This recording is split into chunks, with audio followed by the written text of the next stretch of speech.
Hello, and welcome back to the Birdbrains podcast. I'm your longtime host, Jay Collins, and here I have with us our other co hosts, Clay and Envy. How's it going, fellas? Hey guys. You know, it's going pretty good actually. We've got some stuff going on. Looking forward to some upcoming events, and let's have some fun. And of course, our very first return guest. It's the only other guest we've ever had. Welcome back, Gabe Rodriguez, also known as SlyFox online. Hey, it's great to be back. I love hanging with you guys and talking bird. It's been a minute since we put anything out. Unfortunately, I had a little bit of a tech conundrum earlier in the year, and we lost an episode we recorded. I've completely swapped operating systems, and getting everything back up and running has taken longer than I've wanted to. So, our apologies on that. But here we are. We're going to be going over a bit of Gabe's recent victories, and we have some new content coming down the pipeline, but it's, as always, a labor of love and takes some time. So, be patient with us, please. But Gabe, you did very well in Big City 3. How did that go? How did that happen? What's going on?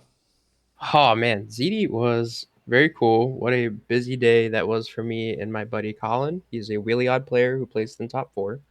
Um, Other than the 3 hour trip, I think what was really interesting about Ziti was the point system. I talked about it a lot at the day of, and it had me very worried because the Japanese point system that they use is seemingly very different when you look at it on paper from a lot of what normal Western tournaments here in the US do.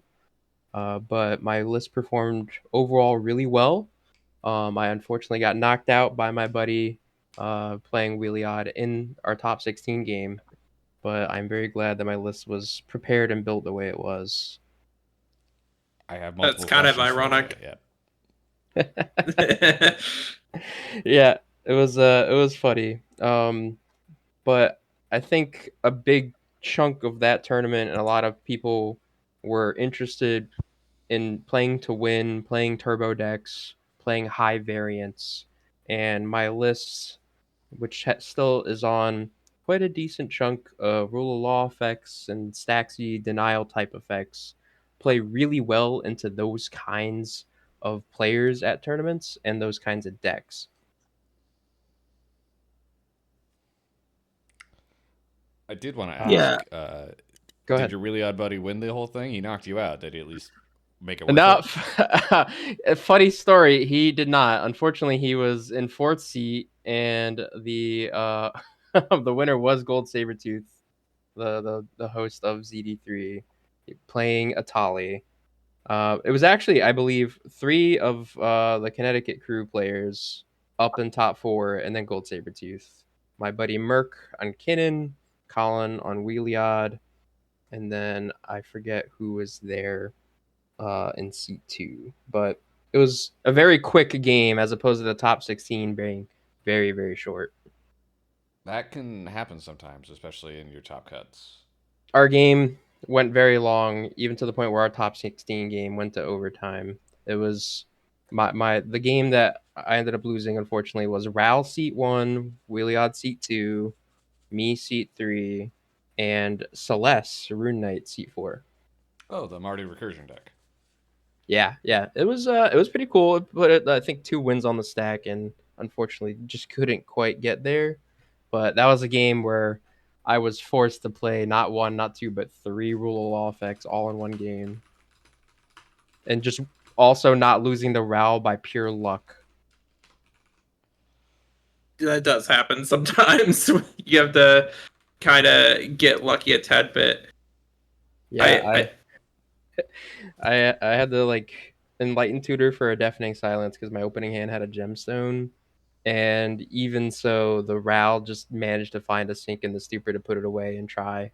And they just hit nothing when they actually tried. So it was a fun game. It was one for the. I actually got to use some new weird winning tech in my list specifically at ZD, so I felt pretty good about that. Very much gave me confirmation bias about my decisions. Is this your Sky uh, Turtle line that you enjoy?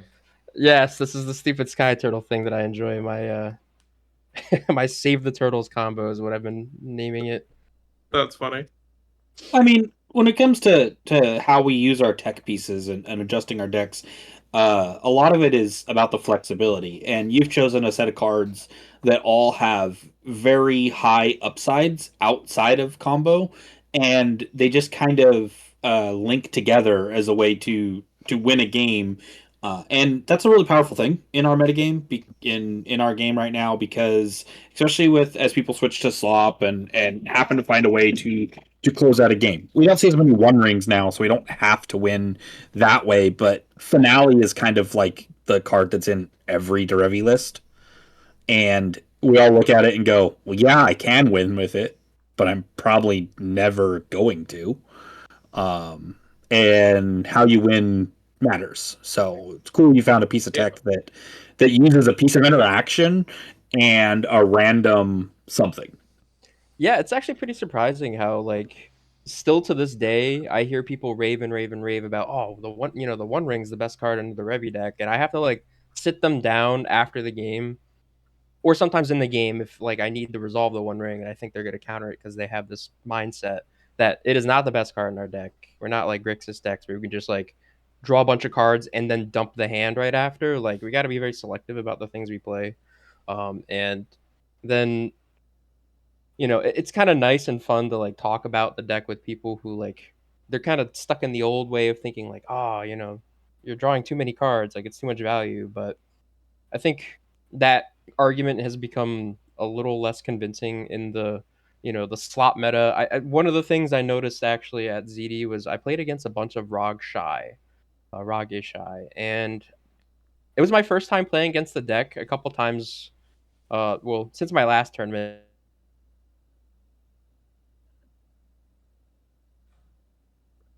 Well, I think we're losing you a little bit, Gabe.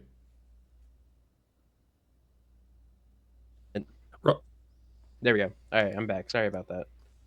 The audio totally cut it. My headphones. Anyway, So at your last tournament, at my last tournament, which was probably about like 6-ish months ago, before ZD and stuff, Rockshai wasn't the new hot tech, but at ZD, I was playing against it for the first time, understanding what the deck's trying to do, and I didn't quite get it in the sense that like I never lost the game to it, and I think the super like turbo-ristic smothering tide thing doesn't really work well against my deck because all I care about is resolving a roll effect and resolving a birthing pod later down the road.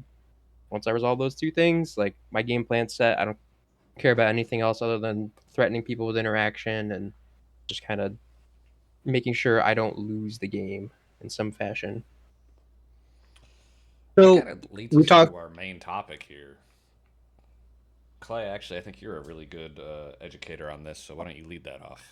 Yeah, I wanted to ask Gabe about some of the changes he made to his list, like some of the card choices, to kind of give an example to everybody of how someone who's been playing this deck for a while looks at their deck and goes, okay, these cards aren't performing quite as well in my metagame, and I need to switch them. Um, so I think Gabe had a couple cards he wanted to talk about that he adjusted in his list post his win, post ZD, and going in now with Hobbit being legal. Yeah, so one of the big things with my list is a lot of the rule law effects and a lot of the like non-interactive interaction. Some of the stuff that I've been up to as of recently, uh, as people might see me say and have heard me, I'm pretty sure I said this on my last podcast. I like to win, or when the last time I was on the podcast, I like to win the game by resolving the fewest spells possible. And so currently, I am working with this birthing pod line that involves sacrificing to Revi, getting Felidar Guardian the birthing pod, you pot away the Guardian, get the Peregrine Drake. Peregrine Drake will give you enough mana with your 4 or 5 lands, put Derevi back in the play, kill it with pod, go get a meal, and you actually just start flickering a meal and Drake. It's felt really good. And even outside of just the birthing pod win lines, Drake is such a powerful ritual. Like I've had so many games where I just like draw Drake and accidentally win the game because I just like went up maybe 2 or 3 post combat mana. It's insanely powerful, and probably one of the most impactful changes I made. And it was one I made back in like I think at the beginning of the year, I was like really testing it during the Rumble season. Yeah, it's when I just- pushed you to go back on rule of law, and we sat down and brewed that. and it's been such a wonderful change. The other thing that I cut out was White Plume Adventure. I've been kind of digging around for different win conditions outside of Fairy Mastermind with an Angel's Grace. It feels personally to me like I need something other than that card and Finale as like my true win options and deterministic win options. And I went up this weird card called Peerless Recycling. For people who are listening and have never looked at the card, the idea is that it is a 2-mana instant that you can gift the card to an opponent to return two permanent cards from your graveyard to your hand. And the two permanent cards that I typically do are Colossal Sky Turtle and one of those channel lands.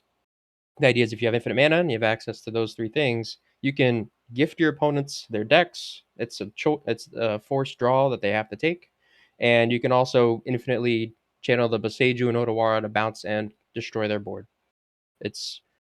I had it come up once where I just didn't have access to Fairy Mastermind, and it was the way I made it so deterministic and impossible for me to lose the game. So that's been the new one that's been taking over for White Plume, because it just the White Plume Adventure hasn't really helped me in the situations of not having Fairy Mastermind like Recycling did. At least Recycling feels like a recursion spell at the very worst. I will note with That's- the Peregrine Drake line, two things. One, you do need enough lands in play, up to 5, obviously. You do need enough lands to activate Derevi, which shouldn't be a problem, but in the event that you're popping off on turn 2, might be. And then also, shout out to Muto out of Japan. He's the one that really brought that line to the forefront. He's been doing that for quite some time, but it obviously is very viable here in the States as well, as Gabe has shown. Yeah, I think a decent chunk of my conversions have just been resolving a pod activation when I have lands that make at least 5 mana in total. Often it'll be 4 lands that one's enchanted, or like 4 lands, but one of them's Cradle. It's just good enough. It truly is. And I've been enjoying playing that.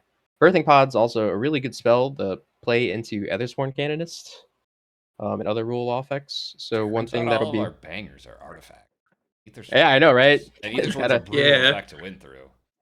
Yeah, it's really tough, but I think what's wonderful for me to play, and maybe I'm adding on to a puzzle that's already really hard for Derevi, is by playing the rule of law effect. Sometimes you have to figure out a way to turn it off.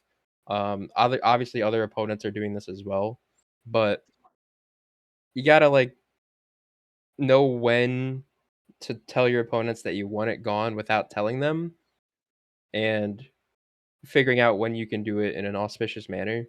So I've had games where I have a rule law effect out. I'll play like a Grand Abolisher or Voice of Victory. People are feeling relatively safe because I only get one spell a turn. And then I Talon Gates my own rule of law creature. Oops. All of a sudden I get to go off with protection. It's a little sneaky. It's a little fun. I think it's very good because we're not playing a slop deck like all the Thrasios piles, so we don't care about casting all the spells in the world. We care about casting the important spells in our deck. And that brings us to the next little bit there. We're talking about your deck, and we're really focused on rule of law when we're talking about your deck. And the reality is, if I compare your deck to mine, we're like 25 or so cards different. And ultimately, our decks are playing the exact same game plan, with one minor difference in that you chose that Feldar Drake line because it is much easier to navigate through the rule law for it, whereas I chose the Kitten and Bright Glass line because it's a little bit faster and a little bit more powerful on board. And we all play tools to buy us time. Canonist, the big one for all of us. You're playing Archon and Deafening Silence to go with that. Whereas some of us are playing Lavinia or Vexing Bauble, or I've seen Duranith Magistrate show up in lists. I've played Deafening Silence off and on. It's really just our tools that we're using to buy us time and what kind of cards we use in those slots. I know Envy and Jake have some that they prefer and why they prefer those ones. The only one I'm currently on right now, I'm not on Aether Swarm, which I'm going to be slotting in, I think, soon. I'm only on Dranith right now.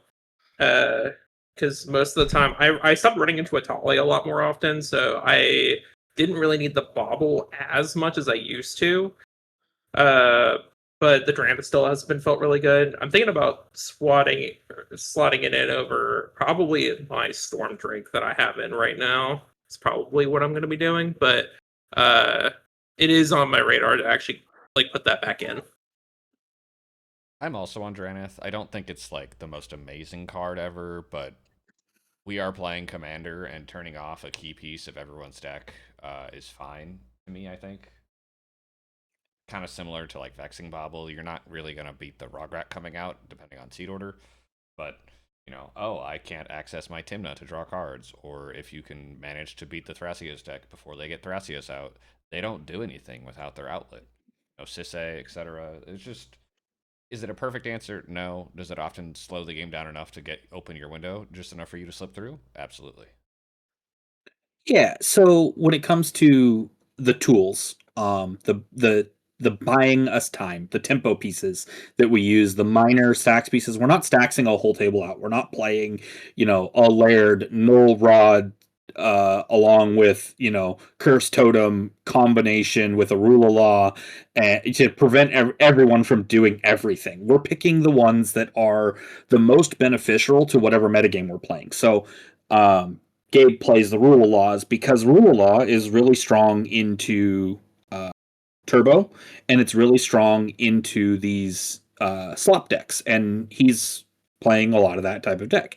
I play a rule of law Aethersworn specifically. It's the best one for all of our lists. We should all be on it because, as we said, pod goes right through it. All of our combos go right through it without even addressing it. You just have to be aware when you're playing it into like Kennen, because Kennen goes right through it in the same way we do. But the real important thing here is knowing which ones of these pieces are good for your metagame. So Envy touched on he's not seeing a lot of Atali, so he doesn't want to play Bobble anymore. Well, Bobble's also still good against really good against Slop, but so is Lavinia, right? So what you play depends on your metagame, and we're all going to want to play probably 2 to 4 of these cards in our deck. I've seen a couple lists that are playing Grand Arbiter Augustin the Fourth.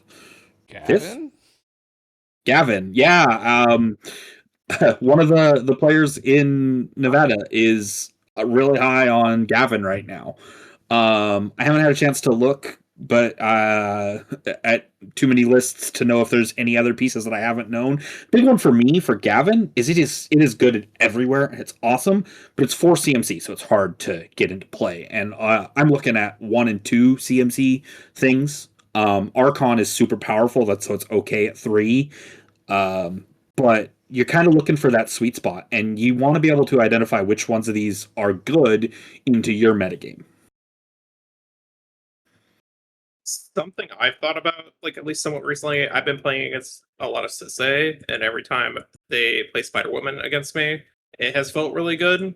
So that is also something I've thought. But then again, we are not like I'm going to be tutoring this into play to progress my game plan, but it's something I've also thought about too.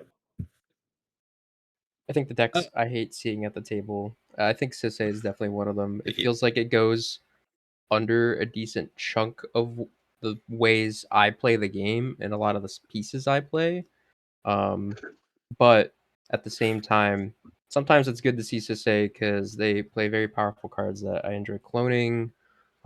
It's really good to like talk with the Sisay player as well because typically they can be pretty responsible since they're playing not the fastest deck in the world. They don't feel like they can just like go for it. They hold up mana the same way we do.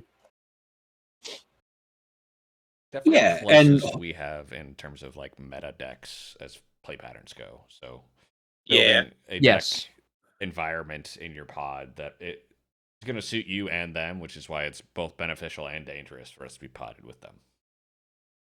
Yeah, and that goes back to the next thing, which is I look at Gabe's list versus my list, and we're playing we're just essentially just playing different interaction. I'm playing a little bit more on the stack interaction. Gabe's playing a little bit more on the board, and difficult to interact with stuff. He's playing the Touch the Spirit Realm and that Sky Turtle, which are both really hard to interact with, but they require letting the permanents hit the board. Whereas I'm playing my Force of Neg still. I'm still playing my Flare of Denial, and I'm still playing like Misdirection. These are all for fighting on the stack because I'm seeing more stack battles because I don't have 3 rule laws to make it so there just never is a stack, right?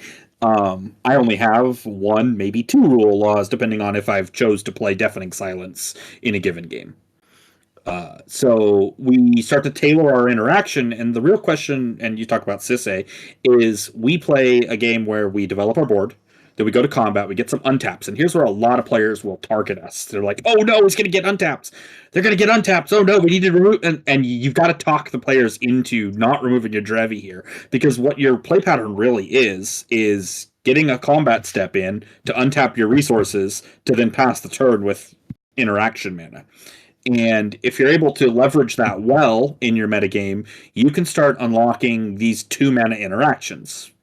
Touch of Spirit Realm, Permission Denied, Dovin's Veto. You can test that Bilbo's Gambit if you want to. Trick Bind. And once you start unlocking the ability to play 2 mana interaction, or even more of the 1 mana interaction, like I'm not currently on Swan Song. I know Gabe is on an offer you can't refuse. And it starts to push your deck to be able to buy even more time to get to the next step of your game plan. Does anybody have any of those that they're currently playing that they like? I think most of the ones that I'm doing right now are like, it's not like stack interaction, but it's like I'm on both Scheming Fence again and I'm on Volatile Stormdrake currently. So I could be able to, most of the time when I have this talk where I'm like, hey, I have this interaction for this, but I need to be able to like untap. Can I do this? And then they'll let me do it. And then I'll like Scheming Fence a Thrasios to stop them from being able to like keep spinning or turning, or I'll Scheming Fence a Sisse to stop them, or Stormdrake something is typically where I'm going with that. And I'm with you on the creature removal because my picks, I've actually been back up on Ballista thanks to Clay playing it again. But between that and Solitude, I am just removing people's creatures in general. If I end up with nothing to do, it's not the greatest position, but Ballista's a mana dump. I will sink everything I have to make my Ballista big and mow down the board. I love this these like creature interaction pieces, because the Thrasios decks and the Sisse usually go under the interaction and the stacks that we're putting, or stacks that I would be putting out. And so one that I've been testing, kind of similar to Scheming Fence. It's actually from Marvel. It's the Wondrous Wasp. It turns off creature abilities. You know, it's cool because it's an evasive creature, which is a plus for us, and it's a human +1 creature types. But more importantly, it can just turn off a Thras permanently if they don't have a way to get rid of it. It can turn off a Sisse, because usually one Sisse activation isn't going to be the end of the world. But if you can stop it once they put it on the stack with a Wasp, it feels pretty strong, especially for the decks that are just going underneath current game plan. And again, it's that kind of 2 mana sweet spot. A lot of our like most powerful games are going to be things like Wild Growth or Utopia Sprawl coming down on turn 1 into like turn 2 Derevi untapping the sprawled land, and now we've got 2 mana up to be able to interact with as we pass the turn, and then that explosive mana from our combat step on that, we're looking for our window from turn 3 or 4 or 5 on. But how do we get to those windows? Well, we have to tailor what card draw and mana engines we play. And everyone talks about commanders, and you see Timna and Crom, you see Rog. Rog is a mana in the command zone. It unlocks the free spells. Ishai is just providing colors. Thrasios is an outlet and card advantage. We play Derevi. Derevi is mana, and it allows us to get mana faster than any of the other mana decks in the format. We just don't go big. We go it's kind of small chunks, but it's Go faster than efficient. pretty much. Yeah, it's faster than every deck in the format. And there's a world where mid-range Derevi is playable and abuses that Derevi to go really, really big on the mana, just like the Rog Thras decks are using, Deserted Temple and Manamo and Magus and Candelabra and all those good things to untap it. We would just be using Derevi in the combat step, which is maybe more interactable, but we always have Derevi in the zone, so we always have access to that. And so mana becomes a little bit less important. We still want mana engines. So I look at Gabe's list, and Gabe is still playing Badger Mole and Kinnan and Fabro Elder.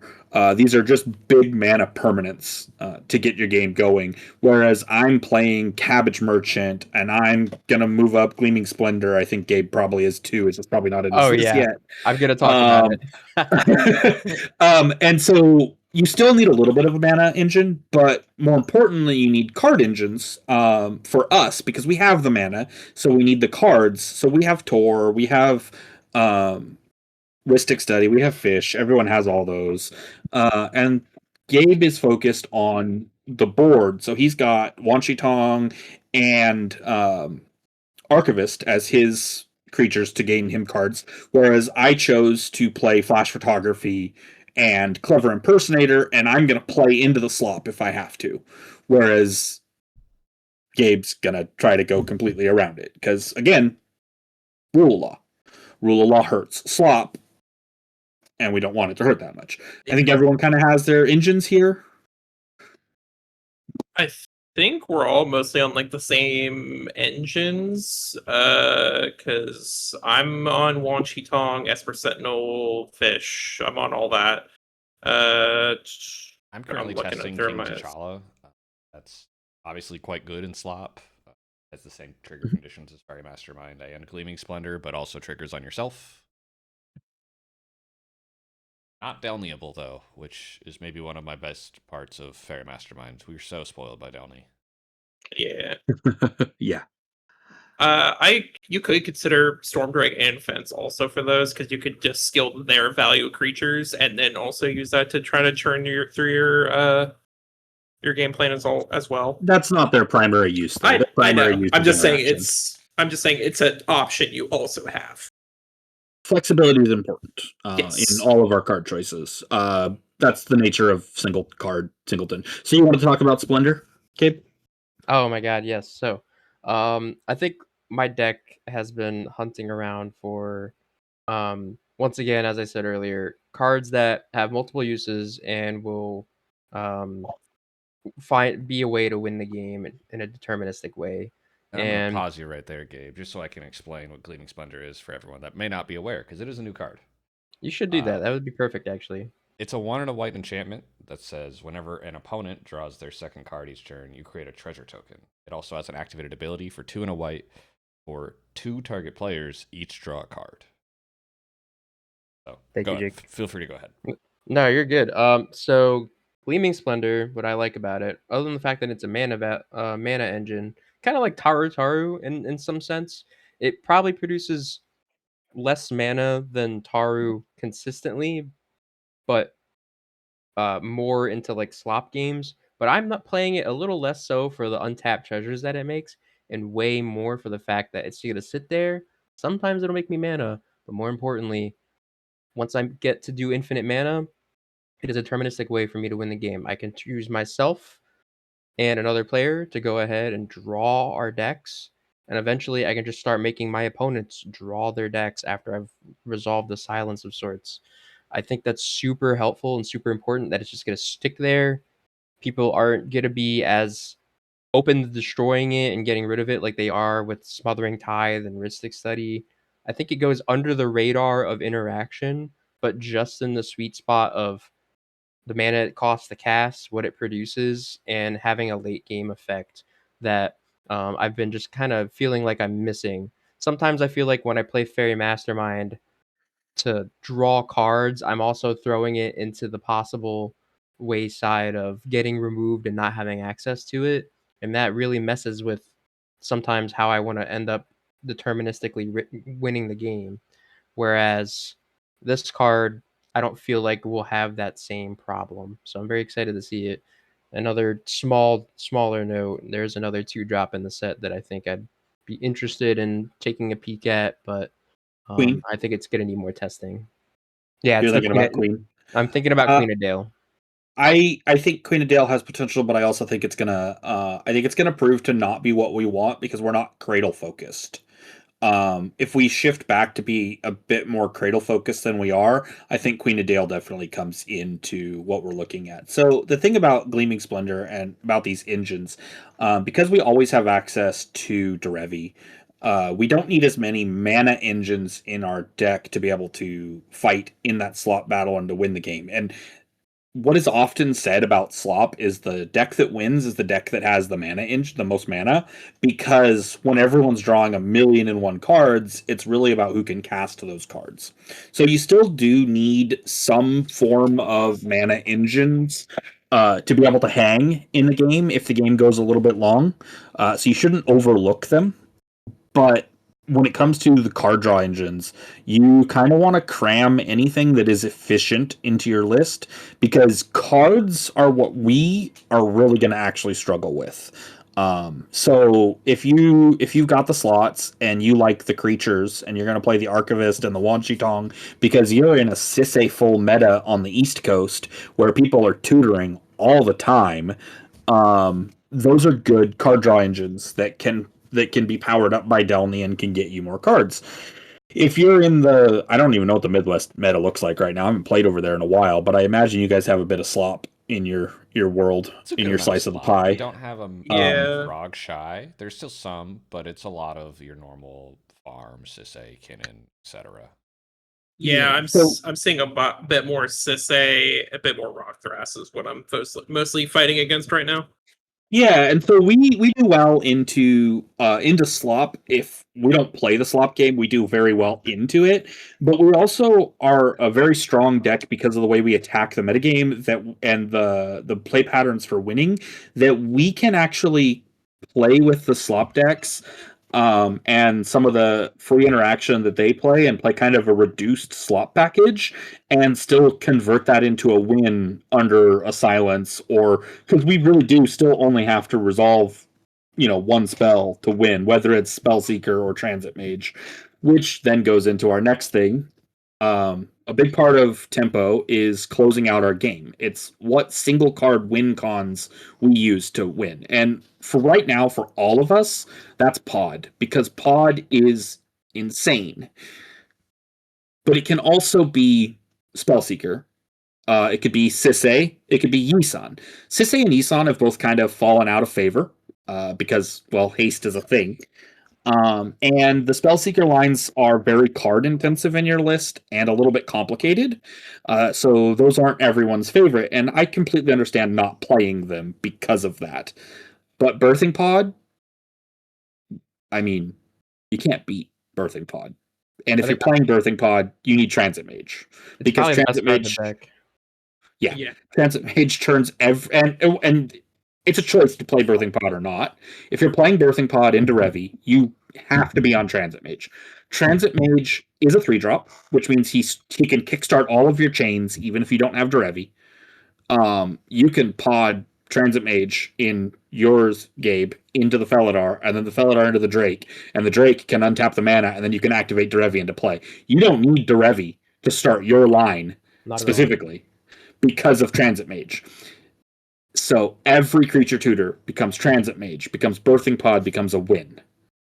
Every creature tutor becomes Sisay, becomes Cradle and Emil, becomes a win. Every creature tutor becomes Spellseeker, becomes Neoform and Kitten or Ephemerate, and that's really kind of the critical part of how we're closing out games is what are your single card win cons. I don't think there are any other viable single card win cons for us right now. I mean, does anyone have a line for Survival of the Fittest? Actually, there is. With Survival, you can Ironically, I don't even advise this. You can add in not Transit Mage, I'm sorry. It's Tribute Mage, which it grabs 2, and that allows you to get Soul Cauldron out of your deck, and then you can just put all the activated abilities in the yard through survival. Say Sleep Curse Fairy, Fabro Elder, and Walking Ballista. Should you do this plan? Probably not. There's better ways to do that. But that would be the survival package.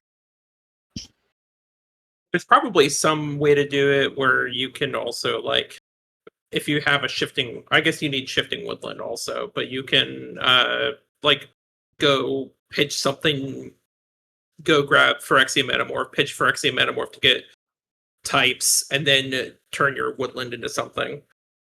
Which you would have to, that would have to be a Sully Mycospawn line, because the idea is that we're talking about a single card that can convert into a win. Yeah. So that brings me back to why Captain Sisay, Spellseeker, and Transit Mage are kind of the 3 big ones. And a lot of us have moved away from Sisay. I think it's still the only one that we need to keep watching that's very much viable, because you can Neoform Derevi into Sisay. And there's a Shang-Chi, man. Now. Yeah, and Shang-Chi. Yeah. I've seen actual Yisan decks place in a lot of tops as of recently, and I think it's solely because that card exists. Yeah, Shang-Chi, maybe. Oh yeah, Cards busted. I haven't been playing it because I don't play a lot of activated abilities. I don't play a lot of mana dorks. It doesn't really fit into my current list. But if you wanted to brew, that's one of those brew around me. And as you start to break down our lists, you'll notice that is actually what we've all done. We all have a couple cards that are kind of the core elements of what we're doing, and we're brewing around that. You're getting your engines, you're getting your interaction, you're tailoring it for your metagame, you're layering it with how it interacts with your other cards, you're looking for cards that do multiple things, you're playing Peerless Recycling, you're playing Scheming Fence, you look your cards and buy your time, and then you basically fill the rest of your list with tutors. Yeah. In the world of tutors, there's only 2 that there's 3 actually. There's 3 that I think every Derevi list needs to be playing, and it's Finale, Nature's Rhythm, and Neoform. And the reason for that is Finale is an alternate win con. You're probably never going to win with it, but it can also reanimate stuff, which is important. Nature's Rhythm is probably the absolute best green tutor that has been printed in forever. It's probably the best green tutor, period, honestly. Maybe Worldly Tutor. Built-in flashback with a reduction. Yeah.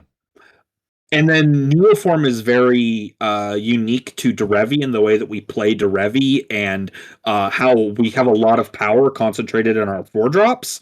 It used to be a very powerful play pattern, and it still kind of is. Like, if you get a Wild Growth, you play Derevi on turn 2, you untap that Wild Growth land, and then you Neoform Derevi immediately into something, is a very powerful play plan. Like, in my list, I don't really have that anymore. I guess I would go grab Bright Glass, and then I would grab a fish.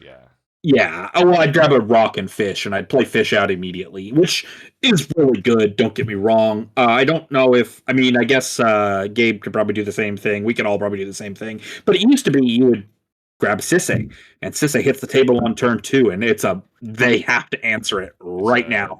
Because you're looking next turn. Say, yep, I'm going to let this sit here for a turn cycle, and if you don't do anything with it, the game is over. I've had that happen. I've just jammed out Sisay on turn 2. I've absolutely done it. Yeah, just gets there. So that's really powerful there. Pod Transit Mage. Transit Mage also has the backup plan of just grabbing the One Ring, which is a powerful draw engine if you're going to go into a long game. Should be mentioned before. You can grab the One Ring, you can grab Bright Glass, you can grab Phyrexian Metamorph, you can grab Pod. There's like all the good 4-drop artifacts are really fantastic in our deck. Yeah. Yes. And specifically with Neoform, I just wanted to bring up for specifically my list. These 2 cards, Neoform and Eldritch, are probably the 2 most powerful tutors in my list specifically, because you can sacrifice your Rule of Law effect as a part of casting the spell. Getting rid of the Archon when you think you're ready to go, or getting rid of the Ethersworn when you're ready to go, is so important. I've had so many times where like people see that it's like a Rule of Law, it's going to be a longish game, and I'll like Neoform the creature and it completely throws them off. And then when I have like a Veil to back it up afterward, it's usually GG. I mean, Yeah, Neoform and is just a one-time pod activation, and we're a deck built around pod activations and have been for the past decade. So It's amazing. the fact that it's part of the cost means you're not even spell locked when you cast those. So if they try to interact and counter spell those tutors, you can still defend them with your other spells because It feels the great. sacrifice is it's wonderful.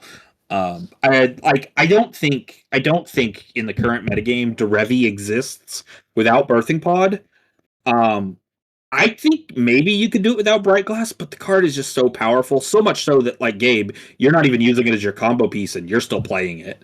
So much value. And yeah, so Pod, Transit Mage, Bright Glass, Aethersworn Canonist, like, and the One Ring, like those 5 cards are probably, and then whatever pod line you choose to play, whether it's Felidar or Peregrine Drake, like that core of 10 cards when you're done is pretty much every Derevi deck has to have that, or it's just not going to do well. I don't see any Derevi deck that's not playing that set doing well.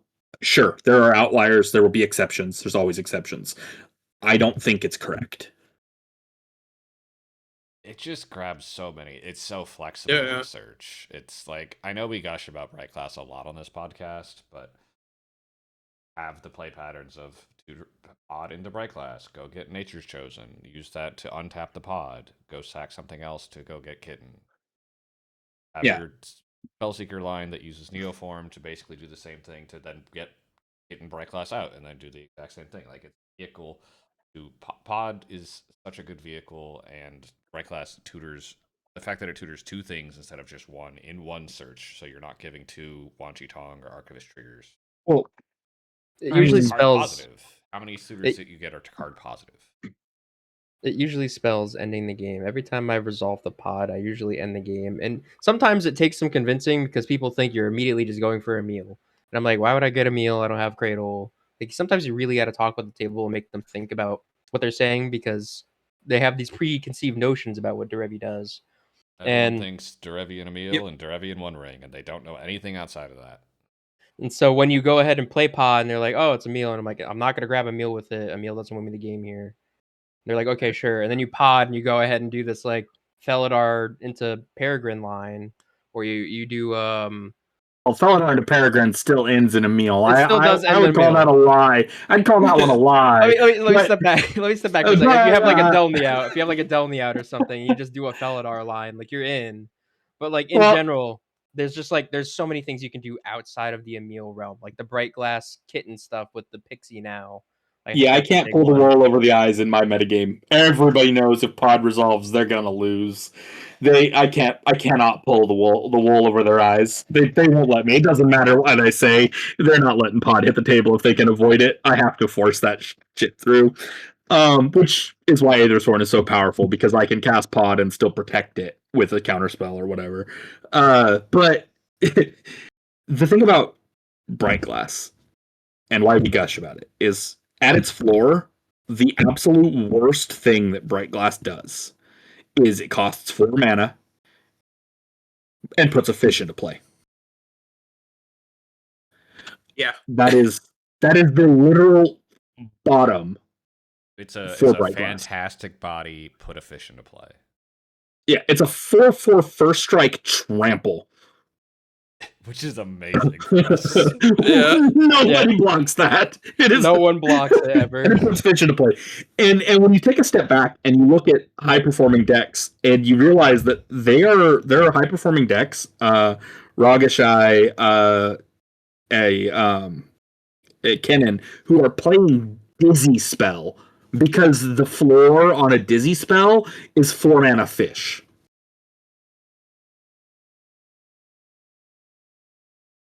Yeah, let that sink in. 4 mana fish. 4 mana fish. That is why we gush about Bright Glass. And so we talked about pod and Bright Glass, and we talked about the pod line that you're using through the rule law, which I believe is one of the better pod lines. I think it's one of two you can realistically play right now. Preston's just not good enough outside, whereas you talk about Drake outside of your pod line and how it's a phenomenal card. And it is. I mean, you can play it and get the untaps and then attack with, I mean, it's a flyer. It's a great card to be playing. It feels really good. Preston just isn't there. And if I'm going to play two cards to support my pod line, I'd rather play the Paragon Drake and Felidar than Preston and Felidar, because Felidar opens up some nice new abilities like layering with a clone and Delny. It just so many ways to actually win with those cards outside of it. And then the other line is the Kitten and Bright Glass line. And I didn't originally, when we developed this line, we didn't find Pixie, we didn't find Glint Hawk, and it used Eternal Witness, and that was kind of a little bit more complicated of a line. But since we found Glint Hawk and Pixie into the line, it has opened to the layering that Kitten or Bright Glass plus a creature tutor is an ability to win, because you can execute the line without Pod. You don't need Pod anymore, but with Pod, it still works to go get both of these 4-drop creatures and start winning the game. We keep getting a lot of questions. Why are we playing Pixie? What is Pixie? What is Pixie? Why is Pixie? Why Pixie? Well, the reason for Pixie is Bright Glass Gearhulk tutors Pixie. You can play the Pixie, return a mana rock to your hand. You can use that mana rock to trigger the Bright Glass, trigger the Kitten, and you start winning. And it's basically a miniature Hullbreaker Horror. You're casting a mana rock. Kitten trigger targets Pixie. Pixie flickers, returns another mana rock. Cast a mana rock. Repeat the process, and you go infinite mana. And then we go back to the Walking Ballista as a way to finish the game. This is the other card that was added. You could play Spectral Sailor. I think Ballista is better because it's an artifact, so it gets through our Aethersworn Canonist. If you're playing Bright Glass out and some mana rocks out, you only have to play Pixie, most likely, and get around Canis. Pixie can also bounce your Rule of Laws, which is useful if you need to be able to cast through it, but you can still cast Ballista. It returns a non-Pixie, non-land permanent you control. Glint Hawk is obviously very similar. It is a bird, and it does not target. You have to pick up an artifact. I was going to say, even at floor value, these creatures are 1/1 evasive creatures that just untap for Derevi. Like, that's their worst option you have. They're both 2/2 flyers, actually. What? 1 mana 2/2s? Glint Hawk is naturally a 2/2, and Pixie, when it picks something up, gets a counter on it to make it a 2/2. And they never mind. We power crept Savannah, guys. Savannah Lions. We did it. We did it. Yeah. Should put the caveat in there. It's Nurturing Pixie is the card we're talking about. We keep just saying Pixie because there's a ton of Pixies. This is true. Nurturing Pixie. Yeah, Nurturing Pixie is what we are talking about. Pixie. From Outlaws of Thunder Junction. It's holding a weird cactus child. And then there is, I think that's most of what I see. Another big thing that I see when I'm looking at the Derevi list, and something that I keep pulling off of it and going back on it, and I've kind of come to the conclusion that all of our lists need a little bit more recursion than just a single, I'm going to cast a Noxious Revival and return a card. That doesn't really hold up in the long run. I know you mentioned your fear of losing Fairy Mastermind. I've embraced that. A lot of my embracing that is because it doesn't... It only ever dies to a Bowmaster ping. It doesn't ever actually get exiled. I know it can. I get it. It just doesn't. Nobody really, unless I'm like in the middle of winning or representing, no one's going to remove it until that point anyway. And hopefully I can win. If they did. It doesn't get swords. It gets pinged by OBM. It gets pinged by some random Pyroclasm-esque effect or something. It never really gets Mayhem Devil. It never really gets exiled. So it will end up in the graveyard, and yes, that can make your deterministic wins harder, but that's why I come back to this.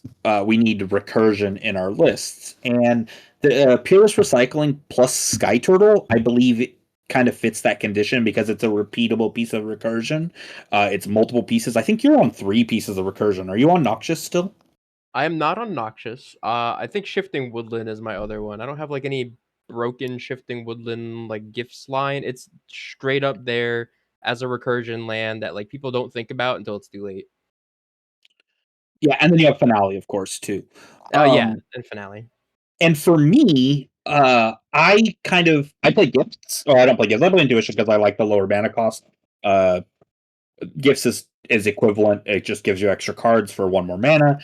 For me, because I have Savines, I play Eternal Witness because the power of the combination of Savines and Eternal Witness allows me to recur basically anything in my list. You could do the same thing with Endurance instead of Eternal Witness, but I think that if you're on that, you should be on one of these 2 other pieces because it creates a level of resiliency that essentially always guarantees you a way to win. I'll toss Phoenix down onto this list as well as a surprising include. Oh, yeah, you guys were on that for a little bit, right? I'm not on it currently. I'm probably the biggest proponent of it, but it's for the gifts piles. You can incorporate it into the pod line. So for those who don't know, Phoenix Down is a white 1-pip artifact that has the ability to pay 1 and a white, tap, and exile this artifact to do one of 2 things. You can exile a target spirit, skeleton, or zombie, which is usually not relevant, but there are some weirdly good targets for it, like Crom, Seedborn Muse, and Wan Chi Tong. However, the main reason... Yep, yeah, exactly. But the main reason Never is thought about it reanimates a creature from your graveyard to the battlefield tapped, mana value 4 or less, which is obviously 1 larger than Savine's Wreck. And we care a lot about 4-drops, so in combination between Savine's Wreck, Phoenix Down, and Agatha's Soul Cauldron, you can get any creature or its ability out of the yard, guaranteed. You can put the Emil in the bin if you want and just get the Cauldron back. Or if they don't give you that, they give you the Phoenix Down and you just get the Emil back.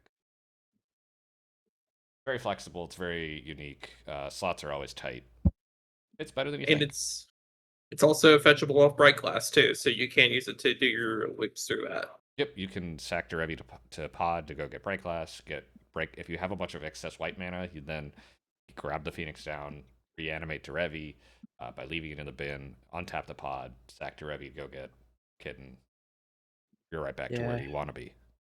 It's tough. It's tough being a band player, man. It's very much a lobster too buttery type of situation. I feel like there's so many good band cards, and that's why there's so many different ways you can play Derevi. And I think I want to emphasize very much what Clay said earlier. It's about building a list around a core of cards that you want to like have as your main win con, and testing and seeing what is working and what isn't working. Because while we're experienced players and we've played in tournaments for however long and we have all these results. At the end of the day, what works for you and what's comfortable for you, especially in a tournament setting, is what matters most when you're playing the deck, as opposed to, what is objectively, subjectively correct.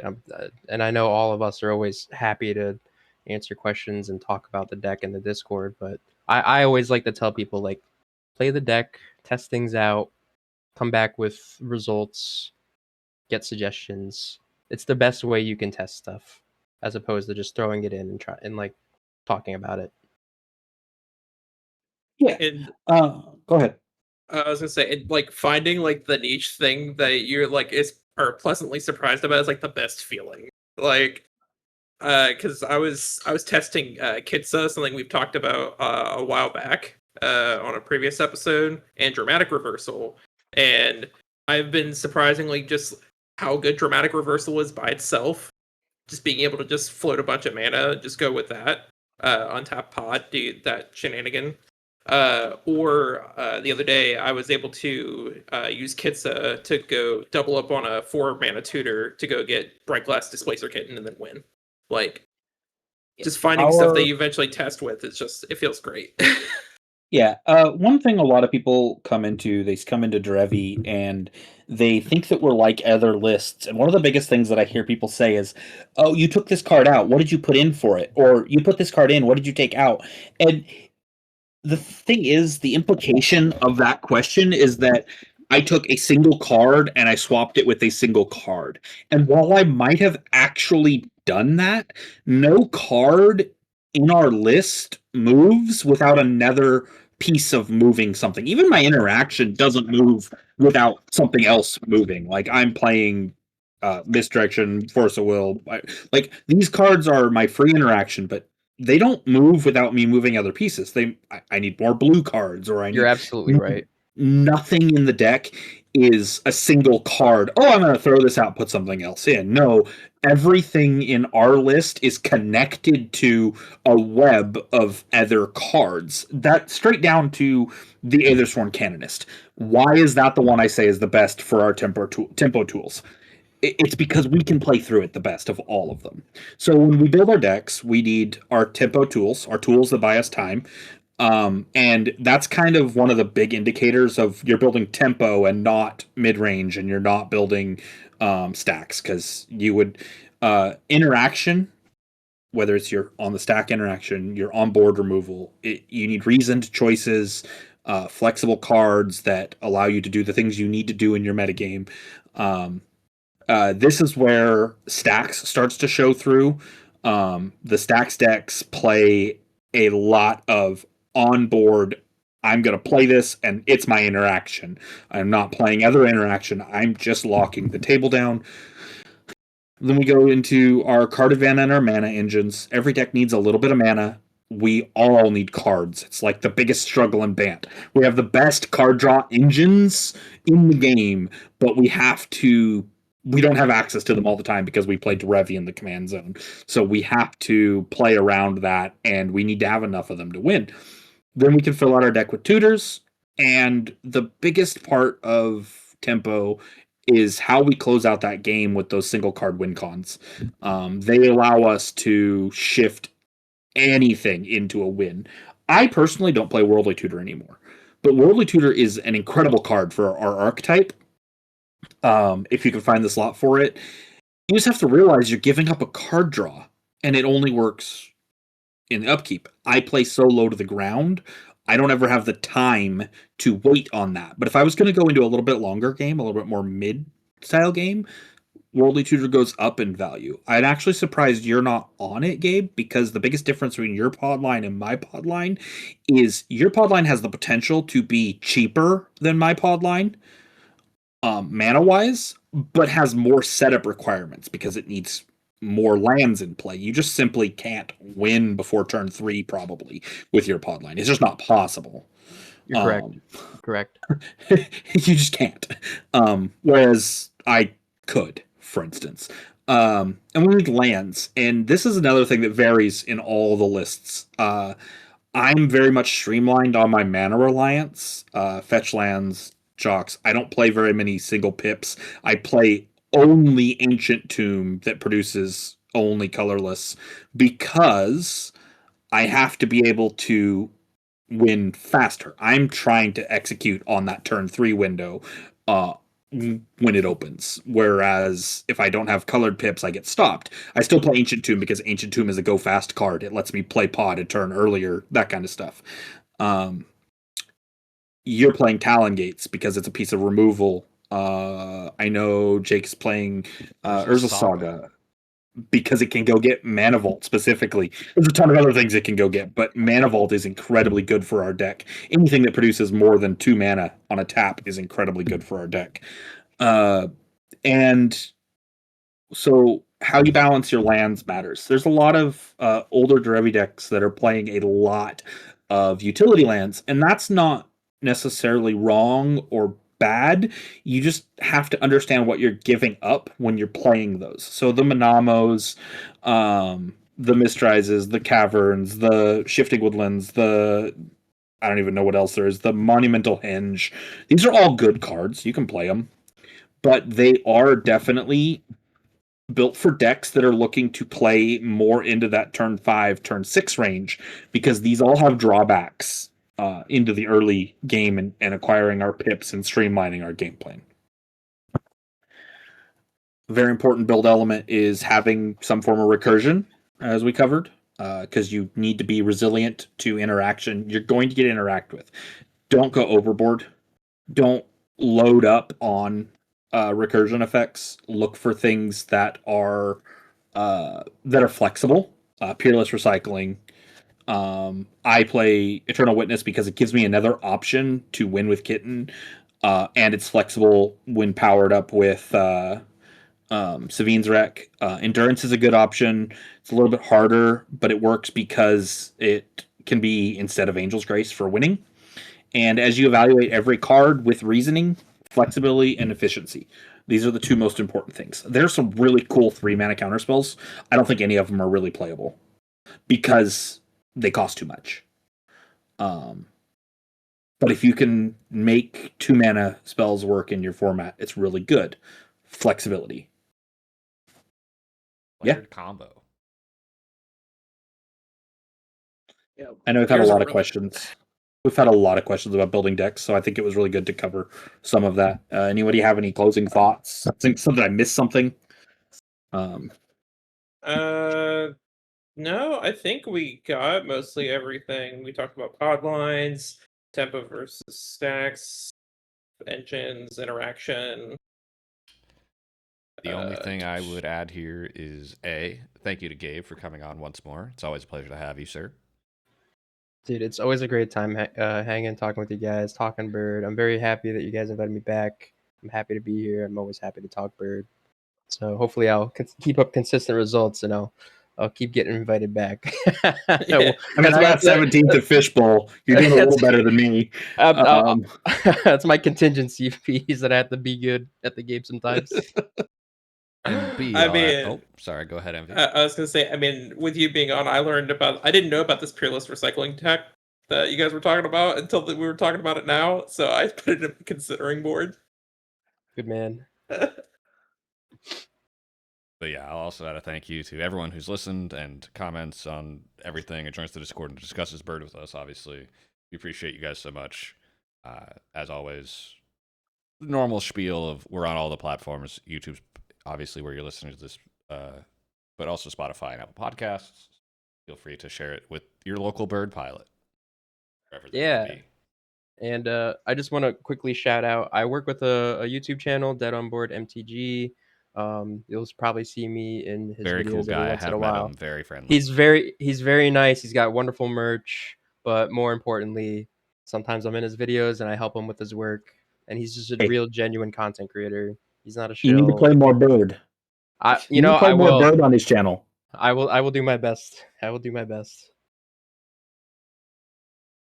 Once again, thank you for listening, and we'll catch you next time.